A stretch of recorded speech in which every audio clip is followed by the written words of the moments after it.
If you're looking for answers about menopause and health, listening to news reports, you've probably heard the term randomized clinical trial. It's a slang term somewhat that people say, follow the evidence, right? Follow the science. All of these phrases sound good. Unfortunately, they mask a lot. In the last 20 to 30 years, gosh, maybe 40 to 50 years, it's been a while, this issue of what is the best medical evidence of what's the right way to do things. This is important, guys, because if we were not willing to change the way we do things and keep an open mind and evaluate the best things, we'd still be bleeding people that had fevers. Somebody back then, hundreds of years ago, decided that maybe bleeding someone wasn't the right way to go. And guess what? They were called a quack initially. And then they started doing it differently and somebody stuck to their guns and people started having better outcomes. And then they started having studies and information and what's called a case report, which means a doctor says, I did it this way and this was my outcome. When you're trying to figure out the right thing to do and someone has a case report, that's not considered excellent evidence because so many variables that could have affected that. However, if you have a lot of doctors getting together and saying, I did it this way, we had good outcomes, now you have to start thinking about it. Now you have to start saying, wow, maybe that is a better way to do things. Science has worked that way for a long time. Okay, so back to the randomized clinical trial. That is considered the gold standard in medicine and medical studies. The problem is it's really hard to do. In fact, even when they say they have a randomized clinical trial, it's not really truly randomized. No two people are the same. No two people have the same genetics. There's no way that you can compare unless you have identical twins, and then it's only two people and not multiple enough to make a difference. They live in different environments. They had a different upbringing. All of those things affect your health. So really, when we're looking at complex health issues, fatigue, blood sugar control, metabolic health, the ability to have a healthy weight, cancer risk, Alzheimer's risk, it is an almost, I would say, impossible to have a randomized clinical trial. So let's say somebody wants to know if bioidentical hormone replacement therapy helps women think clearer and have better mental long-term brain health. In a randomized clinical trial, what they would do is they would randomize the women. So they take a group of women, use some kind of shuffling system to put people in one category or the other. They have a placebo group, which gets nothing. They make them think they're getting something. And then the other group, they give hormones to. And then they evaluate the outcome. Then they do characteristic studies, right? So they do this like, what was the average weight? What was the average age between the two populations? What was their income? What was their education level? How many had hypertension or how many had something else? Or they would exclude those. So a lot of times they'll say women were excluded from the study if they had XYZ characteristics. And then they compare the outcomes of the women. You're supposed to compare the outcome that the study was designed to evaluate. The other outcomes are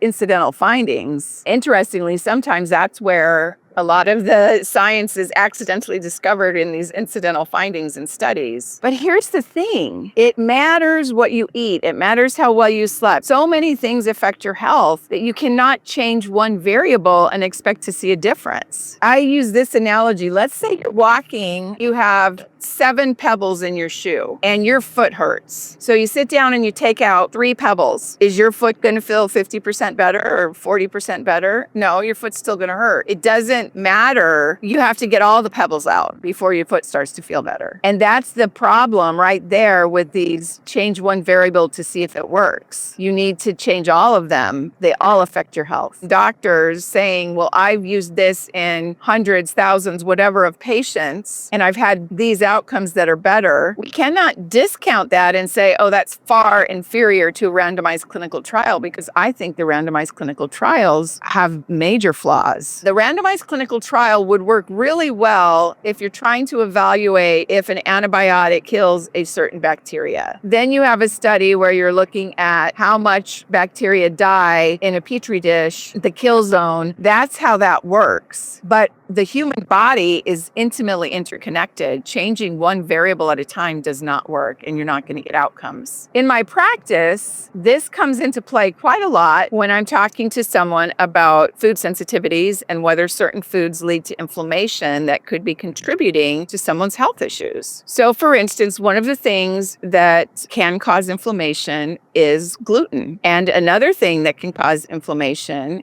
is dairy. I know I'm not sensitive to gluten because I gave it up and I didn't feel any better. I still had bloating, I still had brain fog, I still had fatigue. And so I know I'm not sensitive to gluten. Okay, well, what if this person was sensitive to gluten and dairy and they only eliminated gluten, but they kept having a large amount of dairy? That's like the Pebble system. In our practice, that's why we do an elimination diet and eliminate commonly inflammatory foods and then evaluate and reintroduce them back one at a time. And guess what? That's anecdotal evidence, but it's meaningful. If you're a practitioner, please be mindful that we really need to be honest about what a randomized clinical trial can tell us and what it cannot. When we're dealing with complex biological systems, I don't think a randomized clinical trial gives us any information. It just doesn't. In functional medicine and in my practice, I evaluate the evidence, I evaluate the literature. I put a lot of faith into, number one, what do we know about how the body works and how systems interplay? And if something makes sense that it might help, then I'll give it a try. It's so important in functional medicine that doctors talk to each other. And so I actually belong to multiple different organizations, groups where we meet and we even communicate by email in between meetings where we talk about, hey, I had this situation. Has anyone had experience with this? What have you tried that might have helped? And we learn from each other that way. And I think that's very important. We can't rely on these randomized clinical trials like science says they think we can. I think that's false. Lastly, these randomized clinical trials cost a lot of money because you have to have a lot of people. Half of them get a medication, half of them don't. You have to follow them long term. You have to hire people to do the research. Most doctors that are running a practice don't have the money to do that. And so guess where the money comes from? It comes from the pharmaceutical company that's trying to get a new medicine that's very expensive approved. The only studies really where you're going to find randomized clinical trials